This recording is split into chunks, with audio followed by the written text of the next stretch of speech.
ଅଜଣା କାର୍ ଧକ୍କାରେ ଛାତ୍ର ଗୁରୁତର ଆହତ ହୋଇ ବାଲେଶ୍ୱର ମୁଖ୍ୟ ଚିକିତ୍ସାଳୟରେ ଭର୍ତ୍ତି ହୋଇଛନ୍ତି।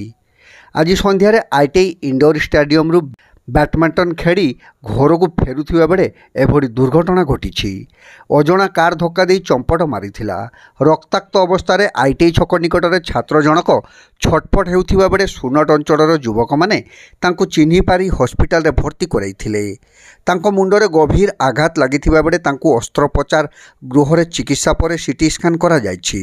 ତେବେ ଛାତ୍ର ଜଣକ ହେଲେ ସୁନଟ ଅଞ୍ଚଳର ଶେଖ ଫାୟାଜୁଦ୍ଦିନ ଆହମଦର ପୁତ୍ର ଆଜାଜ ଅହମଦ କାଦ୍ରି। ସେ ଫକୀରମୋହନ କଲେଜର ଯୁକ୍ତ 3ରେ ଅଧ୍ୟୟନ କରୁଛନ୍ତି। ଖବର ପାଇ ବାଲେଶ୍ୱର ପୌର ପରିଷଦର କାଉନସିଲର ଶେଖ ଆୟୁବ ଶିବୁ ଏବଂ ବହୁ ସାମାଜିକ କର୍ମୀ ପହଞ୍ଚି ତାଙ୍କ ସ୍ୱାସ୍ଥ୍ୟ ଅବସ୍ଥା ପଚାରି ବୁଝିଥିଲେ। ତେବେ ଅଜଣା କାର୍ ସମ୍ପର୍କରେ କୌଣସି ସୂଚନା ମିଳିପାରି ନଥିବା ବେଳେ ସିସିଟିଭି ଫୁଟେଜ୍ ଆଧାରରେ କାର୍କୁ ଚିହ୍ନଟ କରାଯାଇପାରିବ।